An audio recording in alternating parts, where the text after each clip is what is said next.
عرض سلام و درود دارم خدمت همه همراهان عزیزم توی کانال یوتیوب سیویل تری. خوش اومدیم به سومین فصل مربوط به طراحی سازه‌های فولادی، جایی که می‌خوایم در مورد اعضای کششی با هم دیگه صحبت بکنیم. توی دوره‌های گذشته مربوط به آزمون محاسبات به طور میانگین همیشه یک سوال از این مبحث مطرح شده و لازم هست که ما به کلیه مطالب اون اشراف داشته باشیم تا بتونیم اون یه تستی رو که توی آزمون محاسبات مطرح میشه رو حلش بکنیم. فهرست مطالبی که مربوط میشه به این فصل رو من اینجا براتون آوردم و همونطور که مشاهده میکنید درصدی رو که هر یک از این زیر فصل های مربوط به این فصل شامل میشه رو من براتون آوردم. توی این جلسه که در مورد روابط طراحی هست میخوایم به طور کلی در مورد اعضای کششی و اینکه اصلا چه اعضایی هست در درجه اول با هم دیگه صحبت بکنیم و بعد از اون بپردازیم به روابطی که برای طراحی اونها لازم داریم. توی جلسه‌های آینده هم می‌پردازیم به ضریب تأخیر برش و همونطور تأثیر که توی طراحی اعضای کششی داره و وقتی مبحث ما به اینجا میرسه میتونیم بگیم که تقریباً فصل کشش تموم شده هست و از اونجا به بعد یک سری مطالب تکمیلی هست که من در ادامه براتون آوردم که تقریباً چیز حدود 45% حجم مطالب ما رو شامل میشه. توی بحث طراحی بر اساس برش قالبی و کنترل لاغری و اعضای مرکب چیزی هست که توی آزمون محاسبات احتمال اینکه ازش تست بیاد وجود داره، اما در مورد الزامات اعضای کششی احتمالش خیلی کمتر هست و در مورد طراحی میل مقارها میتونیم بگیم که تقریبا بعید هست ازش تستی مطرح بشه. اما من مبحثی که در مورد طراحی میل مقارها هم وجود داره براتون میگم و انشالله اگر فرصتی باشه و بتونیم دوره‌های مربوط به طراحی فولادی پیشرفته رو تهیه بکنیم، اونجا یک سری مثال‌های کامل رو در مورد طراحی میل مهارها هم خدمتتون ارائه میکنم تا با این مبحث هم آشنایی پیدا بکنید، چون که توی طراحی سوله ها خیلی کاربرد داره و باید با طراحی اونها آشنا بشیم و صرفا اینجا من تئوری های قضیه رو براتون توی این فصل میگم. قبل از اینکه بپردازیم به شروع فصل طراحی کشش خودمون، من مراجع اصلی رو یک بار دیگه خدمتتون عرض میکنم، چون که از اینجا به بعد مبحث ما علاوه بر اینکه تمرکزش بر آزمون محاسبات هست، لازم هست که ما خب درک کاملی نسبت به مباحث هم داشته باشیم. بر همین اساس من یک سری مراجعی رو که اینجا براتون آوردم که در درجه اول کتاب طراحی کاربردی سازه‌های فولادی آقای پروفسور گرامی هست که خب به صورت رایگان همین امسال در اختیار همه مهندسین قرار دارن و یک کتاب 2 جلدی هست که بسیار جامع و کامل هست که خب به صورت رایگان در اختیار عموم قرار داره و مرجع اصلی ما هم همین هست و خیلی از عکس ها و شکل هایی که از این به بعد من توی ارائه ها میارم از همین کتاب هست. در درجه دوم کتاب تحلیل و طراحی سازه های فولادی آقای دکتر مهدی علیرضایی رو داریم که اون رو توی کانال تلگرام قرار دادم و همینطور طراحی سازه های فولادی آقای دکتر فریدون ایرانی که یک کتاب خیلی جامعی هست که اگر بخواید خیلی دقیق و با جزئیات طراحی سازه‌های فولادی رو یاد بگیرید، به نظر من کتاب آقای دکتر فریدون ایرانی یک کتاب خیلی جامعی هست. اما همون مرجع اول که کتاب آقای پروفسور محسن گرامی هست، خیلی به زبون ساده تر و خیلی روون اومدن و مباحث رو مطرح کردن و ما هم عموما بر اساس همین کتاب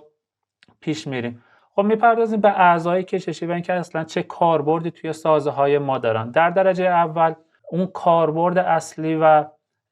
در درجه اول اون وفوری که توی طراحی سازه ها ما میام ازش استفاده میکنیم توی طراحی مهاربند سوله ها و ساختمان ها هست. بعد از اون توی اعضای کششی خرپاها ما از این اعضا میام استفاده بکنیم، همونطور که براتون گفتم میرمحال سوله ها و همینطور کابل هایی که توی پل های کابلی ازشون استفاده میشه جزء اعضای کششی هستن. انواع مقاطع کششی که ما ازشون میان استفاده میکنیم خب شکل های مختلفی داره بر اساس همین شکل که توی کتاب آقای دکتر علیرضایی اومده که خب میبینیم مقاطع دایره شکل، مقاطع ناودونی، آی شکل، نبشی، دوبل نبشی و دوبل ناودونی رو ما میتونیم به عنوان مقاطع کششی بیام توی سازه های خودمون استفاده بکنیم. قبل از اینکه بخوایم بپردازیم به مبحث اصلی که توی این جلسه است و می‌خوایم روابط طراحی سازه‌های فولادی رو براتون بگم، لازم دونستم که یک مطلبی رو خدمتتون عرض بکنم. من اینجا براتون یک لینک حمایت مالی رو گذاشتم که خب در موردش من توی کانال اینستاگرام با دوستان صحبت کردم که خب همونطور که میدونید کانال یوتیوب ما بعد از 2 سال هنوز به درآمد نرسیده و خب همچنان 1 سال دیگه من باید فعالیت و تولید ویدیوهای خودم رو ادامه بدم تا در درجه اول به درآمد برسه و بعد از اون هم خب موقعی که به درآمد برسه، از اونجایی که کانال ما یک کانال آموزشی هست، درآمد اون چنانی نداره. با نظرسنجی هایی که انجام دادیم خب خیلی از دوستان تمایل داشتن که یک حمایت مالی رو از کانال انجام بدن تا ما بتونم یک سری از تجهیزات رو که برای کار خودمون و تولید محتوا احتیاج داریم رو من بخرم و این مبالغی رو که شما انشاءالله در آینده به عنوان حمایت مالی از این کانال واریز میکنیم، من صرفا میام و برای خرید تجهیزات ازشون استفاده میکنم و هیچ سهمی رو خودم از اون مبالغ به نوعی ندارم و هر چیزی که شما هزینه میکنید عیناً برای خود شما مصرف میشه تا کیفیت ویدیوها و آموزش‌ها انشاءالله خیلی بهتر بشه و بتونم من به تولید محتوای خودم ادامه بدم. علاوه بر این هم خب این مبالغی که شما واریز میکنین به نوعی یک انگیزه و یک موتور محرکی است برای من که بتونم تولید ویدیوها رو ادامه بدم در آینده انشاءالله.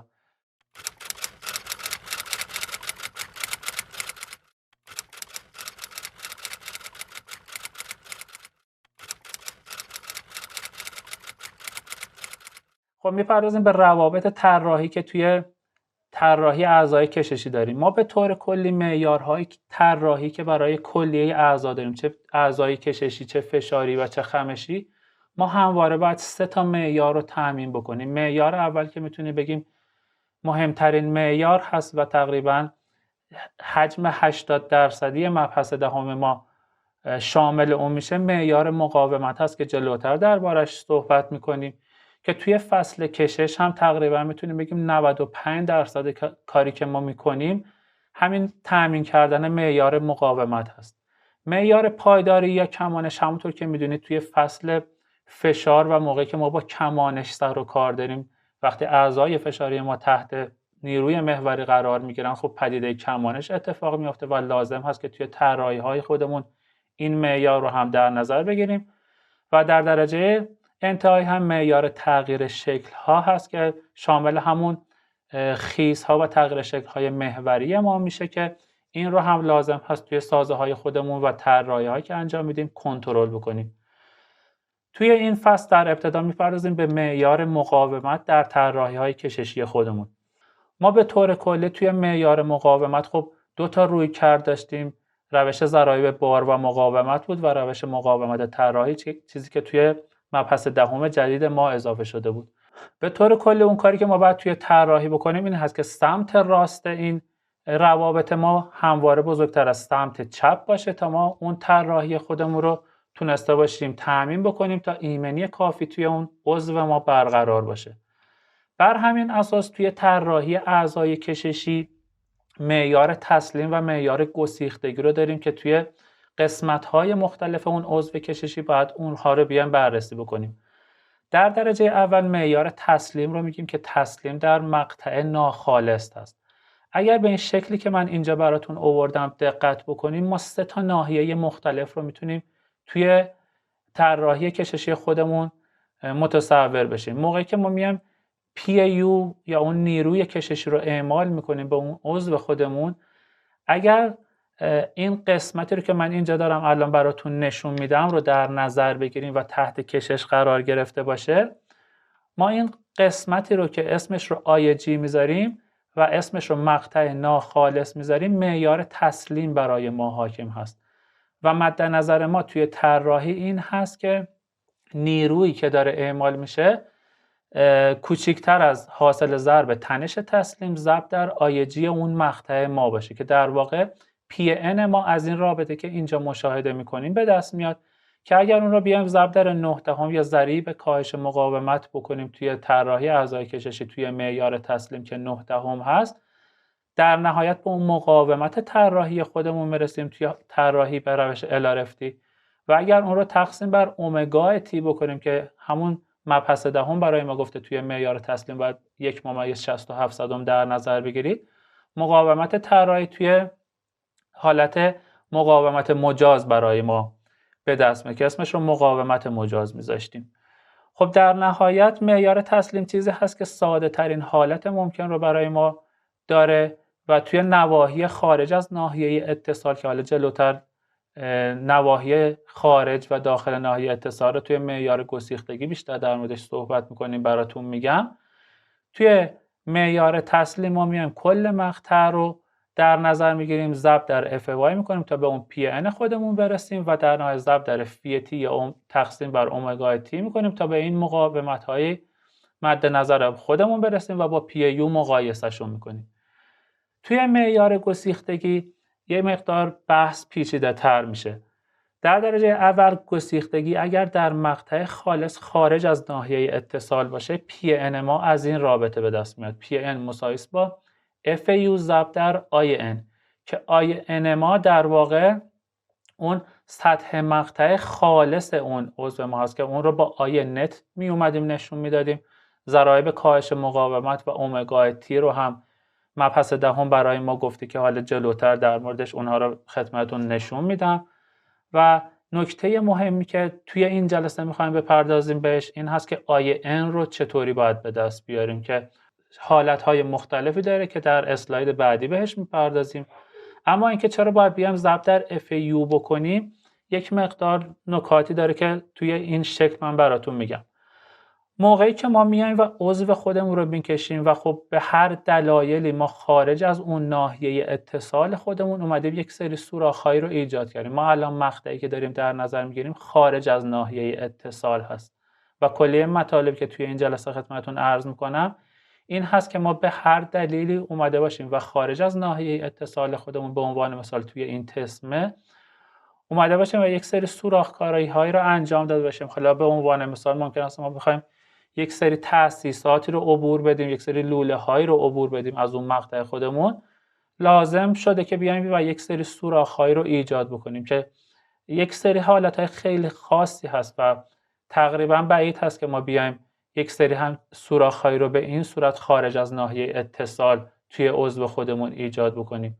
اما لازم هست که در درجه اول ما به این آن شناخت پیدا بکنیم تا انشالله موقعی که میریم سراغ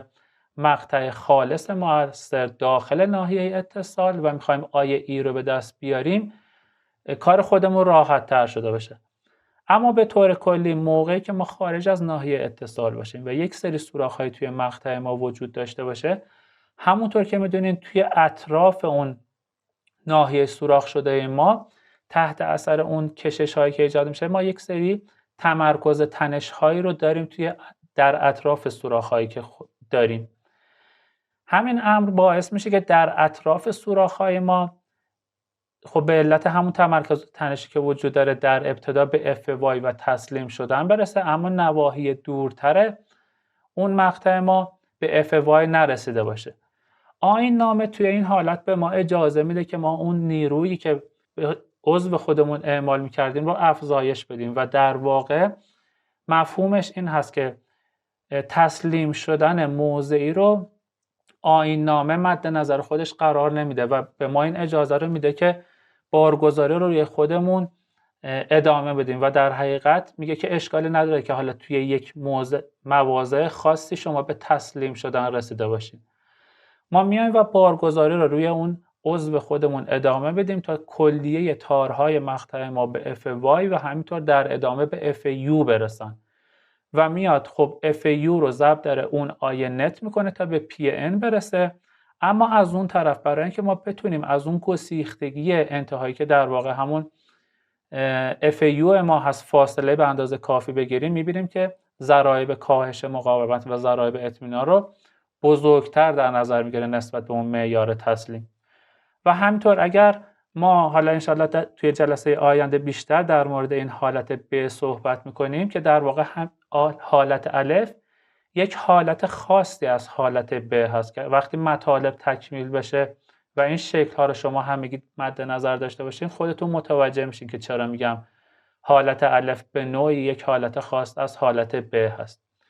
توی این حالت میگه که پی ان شما در مقطع خالص مؤثر که همین مؤثرش یک جلسه تقریبا ما باید در مورد همین واژه مؤثر صحبت بکنیم، چون که یو یا ضریب تأخیر برش توی کار وارد میشه موقعی که ما بخوایم آیه ای رو به دست بیاریم. و توی این حالت هم میگه که اف یو ضرب در آیه ای شما رو میرسونه به پی ان که ضرایب کاهش مقاومت و ضرایب اطمینان هم مشابه همون چیز است که توی حالت الف داشتیم. توی یک چند بندی اگر من بخوام براتون بگم که توی حالت LRFD و AST باید دنبال چی باشیم، همونطور که براتون گفتم باید پی یو ما کوچکتر از فی تی پی ان باشه که خب همونطور که مشاهده میکنیم ما 2 تا معیار داشتیم، معیار تسلیم و معیار گسیختگی که در حقیقت سمت راست رابطه ما میشه مینیمم 9 دهم اف وای ضرب در آی جی و چون براتون گفتم حالت ب یک حالت کلی تر نسبت به حالت الف هست، من اومدم اینجا و فقط 75 صدام اف یو آی ای رو براتون نوشتم و توی حالت مقاومت مجاز هم روابطی که براتون نوشتم به طریق مشابه به دست میاد و ما توی طراحی اعضای کششی به طور کلی دنبال همین هستیم که پی یو های ما، یعنی وقتی که بخوایم طراحی بکنیم بعد اون عضو ما در واقع اون سمت راست رابطه رو طوری طراحی بکنیم که بزرگتر از سمت چپ ما یا اون نیروهای مورد نیاز ما باشن توی طراحی که از آنالیز سازه خودمون به دستشون آوردیم. اما میپردازیم به اون چیزی که برای ما در مورد آی جی و آی ان توی مبحث دهم توی بند 10.2.25 اومده که سطح مقطع کل و سطح مقطع خالص اعضا رو به ما گفته چطوری باید محاسبه بکنیم. که خب توی این شکل خیلی ساده ترین چیزی که اینجا نوشته من براتون آوردم. در واقع اگر ما بخوایم آی جی رو به دست بیاریم لازم هست که ما این بی رو بیایم ضرب در تی بکنیم. به همین سادگی آی جی مقطع ما به دست میاد که در مورد نیمرخ‌های نبشی هم یک نکته‌ای داره که در انتها که در مورد این قسمت 3 براتون صحبت کردم شما متوجه این جمله که اینجا نوشته هم خودتون میشید. بعد از اون توی قسمت ب میپردازیم به اینکه آی نت رو چطوری به دست بیاریم یا سطح مقطع خالص عضو. برای ما گفته که برابر مجموع حاصل ضرب‌های پهنای خالص اعضا در ضخامت مربوطه است. پهنای خالص که در واقع این چیزی است که توی این پرانتز میبینید عبارت است از پهنای کل ما که همین B هست منهای قطر سوراخ‌های عضو که این N یعنی تعداد یا همون که جمع رو به کار برده برای ما تعداد قطر سوراخ‌های عضو که بعدا میام ضرب در ضخامت میکنیم تا به اون آی نت خودمون برسیم. نکته‌ای که وجود داره و اینجا برای ما گفته قطر سوراخ‌های ما در واقع همون عرض سوراخ‌های ما هست. عرض سوراخ‌های پیچ ما باید به اندازه 2 میلیمتر بزرگتر از ابعاد اسمی سوراخ منظور شود. حالا ما باید بدونیم که در درجه اول ابعاد اسمی سوراخ‌ها اصلا چی هستن. این رو توی بخش 10.2.9 برای ما توی جدول 10.2.9.6 آورده که بر اساس قطر پیچ‌های ما اون ابعاد اسمی تعیین میشن. در حقیقت در درجه اول ما باید قطر پیچ خودمون رو بدونیم تا بر اساس اون بتونیم ابعاد اسمی رو به دست بیاریم. بعد از اون بعد اسمی رو بیایم به اضافه 2 میلیمتر بکنیم که آثار ناشی از ترک خوردگی اطراف اون سوراخ‌های خودمون رو به دست بیاریم. خب همونطور که میدونیم ما سوراخ‌ها رو با استفاده کردن از یا پانچ یا مته کردن به اون قطرهایی که مد نظر خودمون هست میرسیم و موقعی که ما میایم اون سوراخ‌ها رو ایجاد میکنیم یک سری آثار دمیج ایجاد میشه، یه ترک‌های مویی و خیلی ریز که این 2 میلیمتر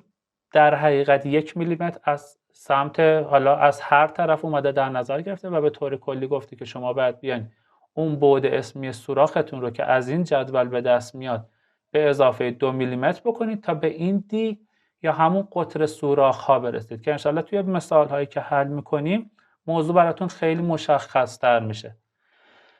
که به این ترتیب ما میتونیم آی نت رو به دست بیاریم توی چنین مقطعی. اما اگر ما یک سری سوراخ های زیگزاگ توی مقطع خودمون داشته باشیم طبق همین شکلی که اینجا مشاهده میکنید توی قسمت دوم بخش ب در موردش برای ما صحبت کرده. گفته که اگر سوراخ‌های متعددی به شکل زنجیره به صورت قطری یا زیگزاگ داشته باشین در مسیر مقطع بحرانی احتمال قرار داشته باشن برای محاسبه پهنای خالص باید از پهنای کل مورد بررسی مجموع قطع سوراخ‌های مسیر زنجیره را کم و به آن برای هر ردیف گام مورب در زنجیره یک مرتبه جمله S2 به 4G را اضافه کرد که برای ما گفته که S در واقع همین چیزی هست که اینجا مشاهده میکنید، فاصله مرکز تا مرکز هر دو صورت متوالی در امتداد نیرو، و G فاصله مرکز تا مرکز هر دو صورت متوالی در امتداد عرضی، یعنی راستای عمود بر نیرو در واقع همون G ما میشه که توی این شکل مشاهده کردیم. در واقع اگر ما بیایم و یک سری سوراخ‌هامون به صورت قطری قرار گرفته باشن نسبت به هم یا به صورت زیگزاگ، وقتی که میایم B رو منهای ND میکنیم به ازای هر گام موربی که داریم لازم هست که یک جمله S2 به 4G رو اضافه بکنیم تا اون طول اضافه رو در نظر گرفته باشیم و در نهایت ضرب در T یا ضخامت اون قطعمون بکنیم تا به آی N خودمون برسیم. در مورد نبشی ها یک نکته خاصی که وجود داره و توی قسمت سوم در موردش صحبت کرده، گفته که در مقطع نبشی گام ارزی یا همین جی ما برای سوراخ‌های واقع در روی دو بال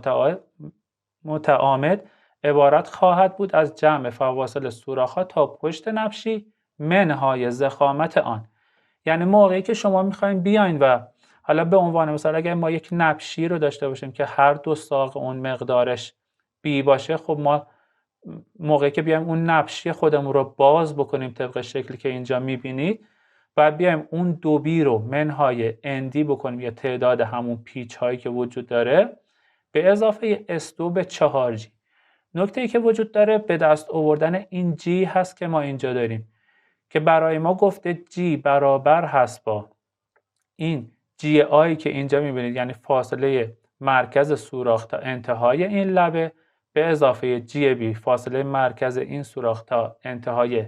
لبه‌ای که اینجا میبینید منهای ضخامت قطعه خودمون. در واقع جی رو باید به این صورت به دست بیاریم موقعی که میایم اون مقطع نبشی خودمون رو باز میکنیم. و نکته هم که توی کتاب آقای مک‌کورمک اومده و خب اگر ضخامت بالهای ما متفاوت باشه بعد بیایم یک میانگیری رو بین حالا اون ضخامت ها انجام بدیم و در نهایت منهای تی اوریج بکنیم. این نکته هست که خب توی کتاب های ما کمتر بهش اشاره شده و خب توی آزمون محاسبات هم تا حالا سوالی ازش مطرح نشده و من خب برای اینکه مطلب خودمون تکمیل باشه لازم دونستم که این تی اوریج رو هم اینجا براتون بنویسم. در مورد تبصره یک انشالله توی جلسات آینده و موقعی که سراغ حل تست ها میریم به طور مفصل در مورد صحبت میکنیم که یک خط هست اما خب سوال های بسیار زیادی ازش میتونه مطرح بشه و در نهایت هم توی تبصره 2 برای ما گفته که خب خیلی به صورت خلاصه براتون بگم این هست که اگر ما بیایم توی مقطع خودمون یک سوراخی رو ایجاد بکنیم و بعد از اون بیایم خب حالا ممکنه از اون سوراخ رو شاید به اشتباه روی عضو خودمون ایجاد کرده باشیم و بیایم بعد از اون بیایم با جوش انگشتانه یا کام اون رو پر بکنیم، موقعی که میخوایم سطح مقطع خالص رو محاسبه بکنیم نباید بیایم و اون مقطع خودمون رو تو پر در نظر بگیریم و بعد بیایم کاملا با اون شبیه به موقعی که توی مقطع خودمون سوراخ وجود داره برخورد بکنیم و خب اون اندی رو باید بیایم ازش کم بکنیم. این هم در مورد نکته بود که در مورد تبصره 2 وجود داشت. در ادامه خب در مورد ناودونی ها و مقاطع آی شکل موقعی که ما حالا باشون سر و کار داشته باشیم صحبتی توی مبحث دهم نشده و خب نکاتی که توی کتاب آقای دکتر علی رضایی اومده و من این شکل رو از اونجا براتون آوردم به طور مشابه در مورد ناودونی ها و مقاطع آی شکل هم ما یک سری مواردی رو داریم. ممکن هست که در مورد خب قبلا هم ازشون سوال اومده در مورد ناودونی ها موقعی که ما میایم اونها رو باز میکنیم همونطور که توی این شکل ها میبینید موقعی که ما بخوایم اون گام ارز رو محاسبه بکنیم بعد بیایم جی رو به اضافه جی یکی که اینجا میبینید بکنیم و منهای تی وب خودمون بکنیم و در مورد مقاطع آی شکل هم باید بیایم اون جی یک رو به اضافه جی دوم بکنیم فاصله مرکز تا مرکز سوراخ‌هایی که روی بال وجود داره جی دوم منهای تی دبلیو دوم. در انتها میپردازیم به تغییرات تی موقعی که ما خارج ناحیه اتصال باشیم یا داخل ناحیه اتصال. نکته‌ای که وجود داره وقتی که ما میایم اون عضو خودمون رو میکشیم، بسته به اینکه خارج ناحیه اتصال قرار گرفته باشیم و بیایم مقطع بزنیم تا بیایم اون IN های خودمون رو حساب بکنیم یا اینکه داخل ناحیه اتصال بشیم، مقدار تی ما ممکن هست که تغییر بکنه. در درجه اول اگر ما خارج از ناحیه اتصال باشیم و بیایم مقطع بزنیم، هر قدر هم که ما بیایم مقطع خودمون رو تغییر بدیم، این تی ما مقدارش ثابت هست که حالا مطلب براتون هرچی جلوتر برم مشخص تر میشه. پس به طور کلی خارج از ناحیه اتصال ما همواره نیرویی که دو طرف اون پیچ های خودمون داریم مقدارش برابر با تی هست. اما اگر وارد ناحیه اتصال بشیم، هر قدر که ما از پیچ های خودمون رد بشیم و مقطع بزنیم، حالا در نظر بگیرید که این چیزی که من اینجا براتون نشون دادم داخل ناحیه اتصال باشه. وقتی که ما داریم اون رو با نیروی تی میکشیم، این تیسه‌ای که اینجا ایجاد میشه و به این دوتا پیچ اعمال میشه برابر با همون مقدار تی هست. اما اگر یک گام عقب‌تر بیایم توی ناحیه اتصال خودمون، خب هر کدوم از این پیچ ها تی پنجم از اون نیروی کششی رو تونستن تحمل بکنن و اون چیزی که به پیچ سوم ما میرسه در واقع تی منهای 2 تی پنجم هست که مقدار تی که الان داره به اینجا اعمال میشه به این تک پیچی که اینجا وجود داره مقدارش برابر 3 تی پنجم هست و اگر ما بیایم توی مقطع 2 مرتبه بخوایم مقدار تی که به این دوتا پیچ داره اعمال میشه برابر با تی منهای 3 تی پنجم که مقدار تی که ما برابر با 2 تی پنجم میشه. این نکته رو از این بابت براتون گفتم که توی بعضی از تست ها خیلی مهم هست که ما اون تنشی که داره به اون پیچ های ما وارد میشه رو مقدارش رو به دست بیاریم تا اون مقطع بحرانی در نهایت برای ما به دست بیاد که انشالله موقعی که ما حل تست ها را سراغشون میریم به اهمیت این تغییرات تی پی میبریم که خب خیلی از طراحان سوال دوست دارن که از این تغییرات تی و ادغام شدنش با اون تنش هایی که توی پیچ ها ایجاد میشه استفاده بکنن تا یک مقدار تست ها رو سطحشون رو بالاتر ببرن و سخت‌تر بکنن. تقریباً 20% از مطالبی که مربوط به فصل کشش بود رو من توی این جلسه خدمتتون عرض کردم و خب انشالله توی جلسه آینده میپردازیم به مطلب اصلی که مربوط به این فصل میشه، یعنی در واقع ضریب تأخیر برشی و به دست آوردن مقطع مؤثر. ممنون هستم که تا انتهای این جلسه با من همراه بودید. لایک و سابسکرایب یادتون نره. اگر این مطالب این کانال براتون مفید هست، مثل همیشه ازتون میخوام که برای دوستانتون هم انتشار بدین تا اونها هم بتونن از این مطالب استفاده بکنن. تا جلسه آینده که در مورد به دست آوردن ضریب تأخیر برشی میخوایم با هم دیگه صحبت کنیم، شما را به خدا میسپارم. خدا نگهدارتون.